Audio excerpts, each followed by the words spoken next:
अस्सलामुअलैकुम वरहमतुल्लाहि वबरकातुहू।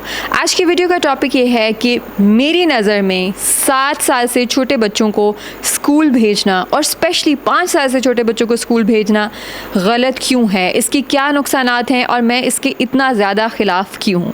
तो आज मैं आपको इस पूरी वीडियो में ये चीज़ एक्सप्लेन करूँगी। आई नो आप में से वो लोग जिनके बच्चे बड़े हो चुके हैं या जिनके बच्चे अभी स्कूल जा रहे हैं और वो छोटी उम्र में हैं, उनके लिए शायद ये थोड़ा सा एक ट्रिगर वार्निंग मैं आपको पहले से दे रही हूँ, क्योंकि मैनी ए टाइम्स जब कोई चीज़ हम सुनते हैं, कोई नया आइडिया सुनते हैं और कोई ऐसी चीज़ जो हमारे बिलीफ से मैच नहीं करती, जो हमारे बिलीफ्स को चैलेंज कर रही होती है, तो हम ट्रिगर भी हो जाते हैं।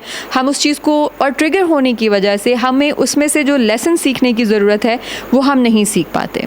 तो आप सुने, और इंशाल्लाह अगर आपके बच्चे स्कूल जा रहे हैं फॉर सम रीज़न आपके पास कोई और हल नहीं है, again I am sure by the end of this video आप किसी हद तक ये कन्विंस हो जाएंगे कि ज़रूरी हर पेरेंट्स जो सोच रहे होते हैं असल में ऐसा होता नहीं है। द थिंग इज़ हमारे पास राइट टूल्स नहीं होते हैं, या लेट्स से कि किसी केस में ऐसा वाकई में है कि पेरेंट्स स्कूल के बगैर चारा नहीं है, तो उसमें उन इम्पैक्ट्स को कैसे अंडू किया जा सकता है। लेकिन मैं स्टार्ट इसी चीज़ से करूँगी कि बच्चों को 5 साल की और 7 साल की उम्र तक स्कूल क्यों नहीं जाना चाहिए और कैसे ये एक वर्स्ट डिसीजन है पेरेंट्स की साइड से। अगर उससे पहले आपने मेरे चैनल को सब्सक्राइब नहीं किया तो please do hit the subscribe button, ताकि आगे आने वाली वीडियोज़ जो हैं उनके नोटिफिकेशन आपको मिल सकें, क्योंकि मेरी इस चैनल के थ्रू पूरी की पूरी कोशिश है कि हमारा मुआशरा जो है वो एक हेल्दी मुआशरा हो, spiritually, physically, mentally, emotionally, in every single way. और इसके लिए मैं अपनी छोटा सा पार्ट जो है वो प्ले करने की कोशिश करी। अब चलते हैं हमारी वीडियो के टॉपिक की तरफ। देखें, सबसे पहली चीज़ ये कि बच्चों का जो दिमाग है उसकी फ़र्स्ट 7 ईयर्स में लिटरली कंस्ट्रक्शन हो रही होती है। अगर हम अपने दिमाग के अंदर एक सीढ़ी लगा के नीचे जा सकें और देख सकें तो हमें आइडिया होगा, क्योंकि अल्लाह सुब्हानहू व तआला ने ह्यूमन ब्रेन, ह्यूमन बॉडी, इसको इतना इंट्रिकेट बनाया है, इसको इतना कॉम्प्लेक्स बनाया है, कॉम्प्लिकेटेड बनाया है, इतना सेंसिटिव और नाजुक, tough, it's really tough, and at the same time we know कि ये बहुत एक हसास सी चीज़ है, एक बहुत ही सेंसिटिव और बहुत बारीकियाँ हैं इसके अंदर, राइट। सो बच्चों का जो ब्रेन है वो 7 ईयर्स तक उसकी कंस्ट्रक्शन हो रही होती है, उसका लिटरली स्ट्रक्चर बन रहा होता है। और ये 7 ईयर्स बच्चों की लाइफ के सबसे इम्पॉर्टेंट ईयर्स होते हैं। अगर हम कहें कि पहले जो उनकी लाइफ के 7 ईयर्स हैं उनकी लाइफ में आगे आने वाले सालों के लिए एक स्टेज सेट कर रहे होते हैं, तो वो चीज़ गलत नहीं होगी। अगर हम कहें कि ये 7 साल जो हैं वो बच्चों के आगे आने वाली साल के लिए एक फाउंडेशन का काम कर रहे हैं, तो वो चीज़ गलत नहीं होगी। होता क्या है कि इसी वजह से अगर हम देखें कि हमारे रिलीजन में जो सबसे ज़्यादा जिस इबादत को इम्पोर्टेंस दी गई है वो है नमाज, ठीक है। और नमाज जो है वो आप पे फ़र्ज़ है, अगर आप पे कज़ा होती है आपने कज़ा पढ़नी है, you have to do it anyway. और सबसे पहले आपसे जो सवाल होगा वो आपकी नमाज के बारे में होगा, मरने के बाद, इस दुनिया से जाने के बाद। नमाज जैसी इबादत को भी अल्लाह सुब्हानहू व तआला ने 7 साल तक के बच्चे के ऊपर फ़र्ज़ नहीं किया, ठीक है। यानी इस्लाम ने 7 साल तक के बच्चे की लाइफ में किसी किस्म के स्ट्रक्चर को पसंद नहीं फरमाया, ठीक है, उसको खुला छोड़ा है। लेकिन हम क्या करते हैं कि हम 3 साल के बच्चे को लिटरली देयर आर स्कूल्स के उनके लिए आपको रजिस्ट्रेशन पहले से करवानी पड़ती है। आपका बच्चा पैदा हो जाता है, आपको अपने बच्चे का नाम एनरोल करवाना पड़ता है कुछ स्कूल्स में, अगर आपने उन स्कूल्स में एडमिशन करवाना है। और उसके लिए फिर आपका बच्चा जैसे ही 2.5 साल का होगा आप उसके लिए प्रिपरेशन करवाना शुरू कर देते हैं। And I honestly find it completely insane. मुझे ये जहालत लगती है, जहालत और खब्त की एक नई type you can say. You know, बच्चों को हमने एक मुर्गी भी खानी होती है ना, जो लोग थोड़ा अफोर्ड कर सकते हैं, जिनको न्यूट्रिशन की थोड़ी समझ आना शुरू हो जाती है, अंडा, मुर्गी, वो उसमें भी कोशिश करते हैं कि फ्री रेंज एग्स चाहिए। मैं खुद बड़ी एफर्ट करके फ्री रेंज एग्स ढूंढती हूँ, एट टाइम्स नहीं मिलते हैं, फ्री रेंज मुर्गी चाहिए। लेकिन अपने बच्चों को हम फ्री रेंज बच्चे रेस करने के बजाय हम उनको केजेस में बंद कर देते हैं। आप लिटरली एग्जाम्पल लेके देखें, एक ऐसा बच्चा है जो वाइल्ड में घूम फिर रहा है, जो अपनी मर्ज़ी से चल फिर रहा है, एक्सप्लोर कर रहा है, एंजॉय कर रहा है, पार्क्स में जा रहा है, फूल तोड़ रहा है, उसको सूंघ रहा है, उसको स्मेल कर रहा है, घास के ऊपर लेट रहा है, पत्थरों के ऊपर चल रहा है, यू नो, फ्रीली एक लाइफ को एक्सप्लोर कर रहा है।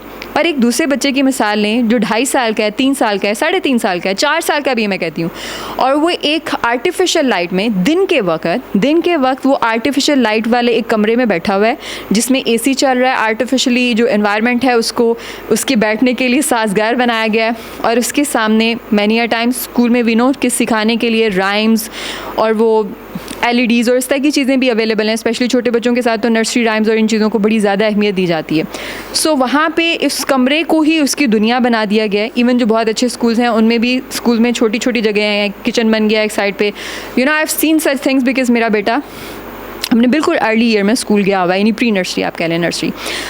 तो बहरहाल अच्छे, और वो ही use to go to a good school जिसको हमारी सोसाइटी में एक अच्छा महंगा एक प्रोमिनेंट स्कूल कंसिडर किया जाता है। और जो स्कूल ऑब्वियसली जो पेरेंट्स वो स्कूल्स अफोर्ड नहीं कर सकते, जो नॉर्मल स्कूल्स हैं जो उससे नीचे नीचे जैसे ग्रेड में आ जाते हैं पैसे के लिहाज से और ऑब्वियसली फैसिलिटीज़ के लिहाज से, वहाँ पे तो ये चीज़ें भी अवेलेबल नहीं होती हैं। सो गोल टेबल्स लगाई हुई हैं, उनके चारों साइड पे बच्चों को बिठाया गया है।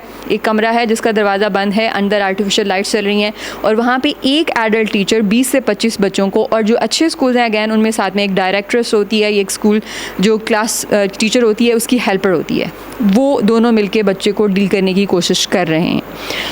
और बच्चा मोस्टली अपनी कुर्सी के ऊपर बैठा हुआ है, ठीक है। उसके बाद उसको एक ब्रेक मिलती है, ब्रेक के अंदर वो घर से बना हुआ खाना लेके आता है जो कि घर का बना हुआ नहीं होता, क्योंकि ऑब्वियसली बच्चे को आप एक प्री नर्सरी के बच्चे को पराठा और अंडा तो डाल के देंगे नहीं, या उसमें आप उसको सालन रोटी तो देंगे नहीं, या चावल इस तरह की चीज़ पुलाव तो नहीं देंगे। सो ऑब्वियसली क्या होता है कि उसमें भी हमारा कपकेक्स होते हैं, सैंडविचेस होते हैं, उसमें जैम लगा हुआ सैंडविच है, पीनट बटर लगा हुआ सैंडविच है, समथिंग लाइक दैट, जो कि आर्टिफिशियल है, अगैन रिफाइंड कार्ब्स हैं। लाइक व्हाट शैल आई से, पेरेंट्स नो जो बच्चों को भेजते हैं दिनों के पास्ता और किस तरह की चीज़ें जो है वो लंच बॉक्स में हम डाल के देते हैं, बिकॉज लंच बॉक्स की भी पूरे एक आइडियाज़ हैं और पेरेंट्स को काफ़ी एफर्ट करनी पड़ती है, और एफर्ट करने के बाद भी मोस्टली उसमें जंक फूड जा रहा होता है। सो बच्चा एक आर्टिफिशियल एनवायरनमेंट में बैठा हुआ है, आर्टिफिशियली उसको कुर्सी पर बैठाया गया है, कभी राइम्स लगा के उसको बिजी किया जाता है, कभी होमवर्क के नाम पर जो भी है। उसके बाद वो लंच में अपना वो खाना रिफाइंड कार्ब्स खा लेता है, और उसके बाद वो थोड़ी देर खेलने के बाद, क्योंकि छोटे बच्चों को बाहर जाने की इजाज़त नहीं होती, प्री नर्सरी के जो स्टूडेंट्स हैं उनका जो ब्रेक टाइम होता है वो उन्होंने समहाउ क्लास में ही करना होता है। ये एक बहुत छोटी जगह होती है ताकि बड़े बच्चे जो स्कूल में हैं वो उनको गिरा ना दें या कुछ इस तरह की चीज़ ना कर दें। तो इसके बाद फिर ये होता है कि उनकी बाद के पीरियड जो 2-3 या 1-2 होते हैं, और फिर उसके बाद छुट्टी हो जाती है और बच्चा थका हुआ घर आ जाता है। घर आके मदर्स या तो उसको सुला देती हैं, और वो उठता है तो वो अपना होमवर्क जो भी अगर उसका होता है वो करता है, वो कुरान पढ़ता है, वो टीवी टाइम लेता है, और उसके बाद बच्चा जो है वो सो जाता है। अच्छा, अब और फिर उसके बाद मैनी अ टाइम्स जो बच्चे हैं वो स्कूल जाना भी नहीं चाह रहे होते। वी नो हर बच्चा मुख्तलिफ है, कुछ बच्चे सोशल होते हैं, कुछ बच्चों को सोशल एंग्जाइटी होती है, उनको सेपरेशन एंग्जाइटी होती है कि वो माँ लाइक लिटरली रोता हुआ बच्चे को छोड़ के आएंगी, वो अपने से छोड़ के बच्चे को स्कूल के हवाले करके आ जाते हैं। And it really breaks my heart. I have seen kids crying, वो स्कूल नहीं जाना चाह रहे होते, एट टाइम्स बच्चों की नींद भी नहीं पूरी हुई होती, एंड वी सी कि ये सारी चीज़ें बच्चों के लिए in the long term and in the short term even कितनी नुकसानदेह हैं। We don't realize it. हम अपने से ज़्यादा अपने एक छोटे से बच्चे के लिए अपने से ज़्यादा ट्रस्ट जो है वो स्कूल वालों पे कर रहे होते हैं। अब आई एम नॉट सेइंग कि स्कूल सारे बुरे हैं। मैं अगर आपको बताऊँ, मेरे लिए ये होम स्कूलिंग का idea it was a big challenge for me in a way कि मेरी mother in law she was a lecturer, मेरे फादर इन लॉ ऑब्वियसली मेरा जो बेटा था वो पहला बच्चा था मेरे अपने पेरेंट्स की साइड से भी और मेरे ससुराल में से भी, तो सबकी से चलती थी उस पर, हर कोई बहुत एक्साइटेड था। तो उसमें ये डिसीजन लेना कि मेरा बच्चा जो है वो स्कूल नहीं जाएगा, ये ऐसे था जैसे मैं हर एक के बिलीफ को चैलेंज कर ली थी।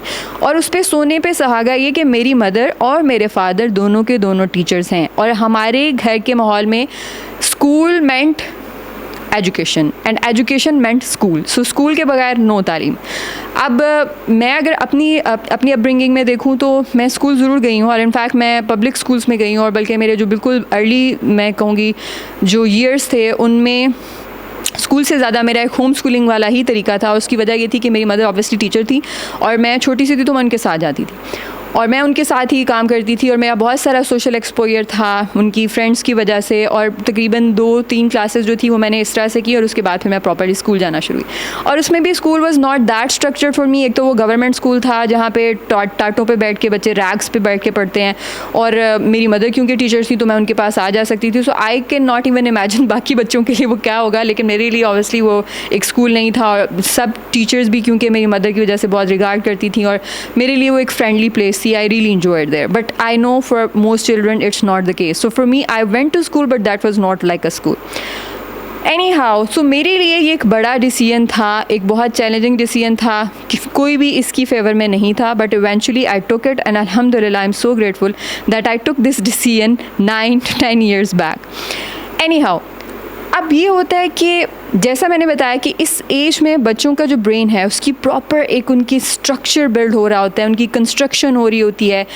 वो जितने लाइफ एक्सपीरियंसेस उनके होते हैं, जितने सोशल एक्सपीरियंसेस होते हैं, जिस तरह के फूड्स वो ट्राई करते हैं, उनकी पूरे आने के लिए, आगे आने वाली लाइफ के लिए एक टेम्पलेट सेट हो रहा होता है। सो जितनी डिफरेंट खाने की चीज़ें, हेल्दी खानों से आप उनको एक्सपोज कर सकें, उनके टेस्ट बड्स उनके आदी होते हैं, जितनी सोशल सिचुएशन से में आप उनको एक्सपोज कर सकें जिससे बच्चों का सोशल कॉन्फिडेंस डेवलप होता है, जितने ज़्यादा एडल्ट्स के साथ बच्चे इंटरेक्शन कर सकें और उनके साथ वो टाइम गुजार सकें, वो चीज़ उनकी लाइफ को एनरिच करती है। And let me tell you one thing, can you just imagine कि एक बच्चा जो 3 साल का है और वो अपने ही जैसे 3 साल के 20 बच्चों में टाइम गुजार के आ रहा है। एक तो बच्चा एक वक्त पे 20 बच्चों के साथ इंटरेक्ट नहीं कर सकता, एक के साथ कर लेगा, 2 के साथ कर लेगा, 3-4 चलें, ग्रुप में 7 बच्चों के साथ कर लेगा, which we know is not possible. अब 7 बच्चों के साथ भी वो इंटरेक्ट करके उन 7 बच्चों से वही वर्ड सीख रहा है जो 3 साल के बच्चे बोल सकते हैं। उनकी कितनी वोकैबुलरी बिल्ड होगी, यानी अपने ही जितने बच्चे जो हैं उनकी ज़ुबान, उनकी लैंग्वेज, उनकी जो वोकैबुलरी है, उनके जो वर्ड्स हैं, उससे वो कितना कुछ नया सीखेगा एज़ कम्पेयर टू कि उसके इर्द गिर्द 7 ना सही 2 एडल्ट्स हैं जिनकी लैंग्वेज, जिनकी वोकैबुलरी, जिनकी हर चीज़ बिल्ड है। उनके साथ जब वो इंटरेक्शन में होगा तो वो सोचें कितने नए अल्फाज सीखेगा, कितनी वो डिफरेंट वोकैबुलरी सीखेगा, कितनी डिफरेंट तरीके की चीज़ें, चाहे वो उस वक्त बोल ना सके, लेकिन वो सारे वर्ड्स, वो सारा उनका एक्सप्रेस करने का तरीका, जो भी उनकी बॉडी लैंग्वेज, उनके cues, everything that goes inside the child's brain, और वो उसकी ब्रेन में स्टोर हो रही होती है जिसको वो लेटर ऑन यूज़ कर सकता है। सो समहाउ हम अपने बच्चों को उसी की एज के दूसरे बच्चों के साथ लैंग्वेज डेवलप करने के लिए छोड़ देते हैं। And we can see this कि अभी हमारे बच्चों में बहुत सारा स्पीच डिले का प्रॉब्लम आ रहा है, जिसकी वजह ये है कि बच्चे का इंटरेक्शन अपनी ही एज के या तो बच्चों के साथ है, या बच्चे का इंटरेक्शन स्क्रीन से ज़्यादा है लेकिन उसका एडल्ट्स के साथ इंटरेक्शन नहीं है। This is a very very important thing आजकल, because we are becoming that protective parents and over protective parents, so which makes sense as well. Like हमारे मामले में हमें लगता है कि हमारे पेरेंट्स समहाउ हमें प्रोटेक्ट नहीं कर सके, हमारे मामले में ज़्यादतियाँ हुई, जैसे बड़े कोई भी उठ के अपनी वो जिसे कहते हैं ना, वो झाड़ पूंछ कर लेता था या कुछ भी अपनी ओपिनियन दे सकता था। और अब आजकल के दौर में पेरेंट्स ऐसा नहीं करते हैं, वो अपने बच्चे को प्रोटेक्ट करने की कोशिश करते हैं। उनको लगता है कि कोई बात करके जाए तो जाए कहाँ। अब there is a point in it and at the same time it's causing some harm to our children. हम अपने बच्चों को बहुत सारे एडल्ट्स के साथ, जिसके साथ वो टाइम गुजार सकते हैं, सीख सकते हैं, हम वो नहीं करने देते। हम उनको बचा बचा के अपने साथ साथ रखते हैं। और ऑब्वियसली एक इंसान एक बच्चे को कितना टाइम दे सकता है? It takes a whole village to actually raise a child, ठीक है? So this is the thing जो कि again is lacking because of children going to school. So आप लैंग्वेज को देख लें, आप खाने पीने को देख लें, आप सोने उठने की रूटीन को देख लें। हमें लगता है कि जो रूटीन बिल्ड करना बहुत ज़रूरी है। रूटीन, हम बच्चे की एक स्कूल की रूटीन बिल्ड करने के लिए एक आर्टिफिशियल एनवायरनमेंट, आर्टिफिशियल सब, everything is artificial there. I am not saying children don't learn anything there, what they learn there, जो वो वहाँ पे 4, 5, 6 घंटे रह के सीखते हैं, घर पे आई कैन बेट वो सिर्फ 30 मिनट्स में वो सारी चीज़ें सीख सकते हैं। कैसे सीख सकते हैं ये भी मैं आपको बता सकती हूँ। I have a whole workshop on that and that is for free. अगर आप एक खातून हैं तो you can just send me a message and I will share that workshop with you, because that is in my unlisted videos, because at that time when I actually conducted that workshop I didn't wear hijab. I didn't like wear niqab and like this is the change which came into me later on. So उसके बाद मैंने अपनी पुरानी सारी videos जो थी उनको hide कर दिया था, डिलीट कर दिया था. But a few workshops of mine they are still with me, home schooling पे, बच्चों को, छोटे बच्चों को पढ़ाने पे. तो इंशाल्लाह अगर आप एक खातून हैं तो आप मुझे मैसेज कर सकती हैं और आपको मैं वो वर्कशॉप का लिंक सेंड कर सकती हूँ. And you will be able to learn a lot from that कि आप अपने बच्चे को घर पे कैसे सिखा सकते हैं, कैसे पढ़ा सकते हैं. हमें यूजुअली ये लगता है कि टीचर्स जो होती हैं वो ज़्यादा वेल इन्फॉर्म होती हैं. देखें, एक माँ से बड़ा उस्ताद बच्चे के लिए कोई नहीं होता. हम सिर्फ वो ABC like literally what we actually are paying for, हम अपने बच्चे को वहाँ पे बेबी सिट करने के लिए उनको पे कर रहे होते हैं कि इतने से इतने घंटे तक हमारा बच्चा आपके पास है, हम अपने जो भी उसमें करना है वो कर सकते हैं. And I completely understand again mothers, क्योंकि ये एक नया कॉन्सेप्ट है. ठीक है, हमारे लिए एक नया कॉन्सेप्ट है. We haven't seen like this कि घर पे बच्चों को रह के पढ़ाया जाए. हमें लगता है कि पढ़ाई का मतलब है कि स्कूल, तालीम का मतलब है स्कूल. हमें लगता है हम इतने केपेबल नहीं हैं, मैं नहीं कर पाऊँगी, मुझसे नहीं होगा. या टाइम्स जैसे मदर कहती हैं कि मैं इतनी पढ़ी लिखी नहीं हूँ, मुझे इतनी अच्छी इंग्लिश नहीं आती. आप जो भी हैं, अगर आपके अंदर विलिंगनेस है, आपने जितना भी पढ़ा हुआ है, आपने 5वीं तक पढ़ा हुआ है, मैट्रिक तक पढ़ा हुआ है, आप अपने बच्चे को 7 ईयर्स की एज तक या एटलीस्ट 5 ईयर्स की एज तक बहुत आसानी से पढ़ा सकती हैं या पढ़ा सकते हैं. आई एम नॉट सेइंग कि मदर्स फादर्स भी ऑब्वियसली ये चीज़ कर सकते हैं. All you need is commitment. All you need to do is कि आपको अंदाज़ा हो कि आपने ये करना है और क्यों करना है. देखिए, आपके बच्चे के ऊपर जो सबसे ज़्यादा स्ट्रॉन्ग इन्फ्लुएंस या उसका सबसे ज़्यादा एक strong connection at this age वो अपने पेरेंट्स से होना चाहिए. एज आई सेड कि ये 7 साल जो हैं वो आपके बच्चे की लाइफ के एक बहुत इंपॉर्टेंट 7 years हैं. Every single year, every single moment, every single day, it's really really important. उसमें आप अपने बच्चे को एक कॉम्पिटिटिव एनवायरनमेंट में अगर इतनी छोटी उम्र से भेज देते हैं. अच्छा, अब देखें ज़रा, स्कूल में क्या है, नंबर 1, नंबर 2, नंबर 3, नंबर 4, यानी 10 तक नीचे पोजीशंस हैं. I know things are changing now.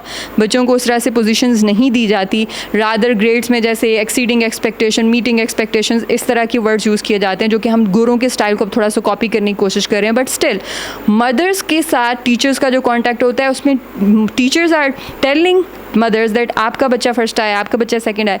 What does it mean? क्या कोई बच्चा फर्स्ट, सेकंड, थर्ड हो सकता है? हर बच्चा नंबर 1 होता है. हाँ, हर बच्चे के अंदर स्किल डिफरेंट हो सकती है, हर बच्चे का सीखने का अंदाज़ मुख्तलिफ हो सकता है, उसका इंटरेस्ट मुख्तलिफ हो सकता है, उसको कोई सब्जेक्ट या जिस चीज़ में उसका इंटरेस्ट है या उसका पोटेंशियल जो उसको दिया गया है वो मुख्तलिफ हो सकता है. लेकिन ऐसा कभी नहीं हो सकता कि बच्चा कोई नंबर 1 हो, नंबर 2 हो, नंबर 3 हो.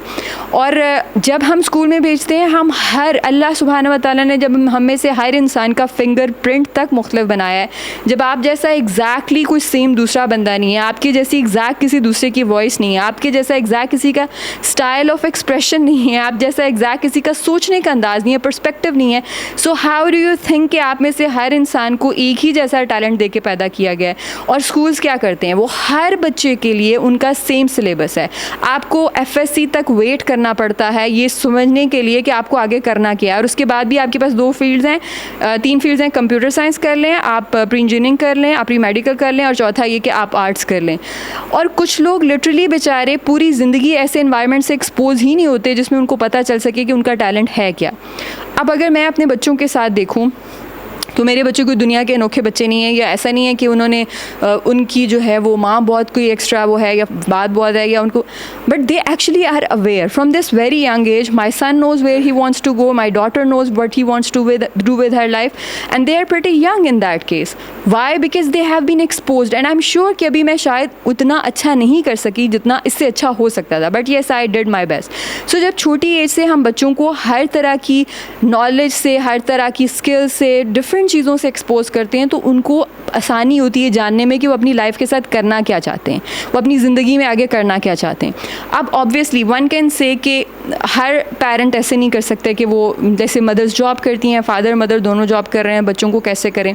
बिल्कुल ऐसे केसेस हैं. एंड इन दैट केस हमारे पास कोई एडल्ट भी नहीं होता जो बच्चे को रख सके. जहाँ तक बात पढ़ाने की है, तो पढ़ाया मैंने जैसे कहा कि 7 ईयर्स तक के बच्चे को आप सिर्फ दिन में लिटरली आधा घंटा दें, और ये बात मैं आपको एक्सपीरियंस से बता रही हूँ। आप कंसिस्टेंटली सिर्फ 30 मिनट अपने बच्चे को क्वालिटी टाइम दे के वो सिखा सकते हैं जो स्कूल में 6 घंटे दे के बच्चा सीखता है, और आपका बच्चा उससे ज़्यादा सीखेगा। हाँ, ये हम कह सकते हैं कि इस 6 घंटे में जो मुझे स्कूल बच्चे के जाने की वजह से मिलते हैं वो मैं बच्चा मेरा कहाँ गुजारेगा, उसके लिए आपको सोचना है। और फिर हाँ, आप सोच सकते हैं, लेकिन एक्नॉलेज करें कि अगर आपका बच्चा स्कूल जा रहा है वो सिर्फ पढ़ने के लिए नहीं जा रहा, वो बेबी सिटिंग के लिए भी जा रहा है। At least you need to have this thing in your mind कि हाँ, जैसे हम ये ना समझें कि स्कूल जो है वो एजुकेशन सिर्फ स्कूल के साथ ही मुमकिन है, वो उसके बगैर भी मुमकिन है। लेकिन हाँ, ये मेरी चॉइस है कि मैं अपने बच्चे को 6 घंटे के लिए घर से भेजना चाहती हूँ। और कुछ parents, like there are so many excuses, we can go on and in some cases maybe it is better for children to stay in school than staying at home. Exceptions are always there, लेकिन 80 to 90% cases parents can homeschool their children till the age of 7, and they should. This is the best thing they can do for themselves, they can do for their children, and they can do for their relationship with their children. And yes, parents, you can do it. You need to believe in yourself. You need to just work on your belief, deconstruct your belief and reconstruct your belief, and just you will be amazed once you start this journey. Homeschooling is possible and it's the best thing. I'm again telling you, आप जो values अपने बच्चे के अंदर install करना चाहते हैं, आप जिस तरह का उसके साथ रिलेशनशिप बिल्ड करना चाहते हैं, आप उसकी हेल्थ, उसकी emotional health, mental health, spiritual health, हर तरह की वेलबींग के लिए ये बेस्ट चीज़ है जो आप अपने बच्चे के लिए कर सकते हैं। I know, again as I said, I am challenging here a lot of believes of people, and that's absolutely fine. I'll be eager to know your point of view in this particular topic and all the questions which come into your mind, and I'll try to make a video on all the questions you'll be asking कि मैं further उसका जवाब दूँ, और इंशाल्लाह इस पे हम और भी बात करें। आपको वीडियो कैसी लगी अपना फीडबैक देना ना भूलिएगा। अपना बहुत ख्याल रखिएगा। Take care. अस्सलाम वालेकुम रहमतुल्लाहि व बरकातुहू। Ouch! It's okay.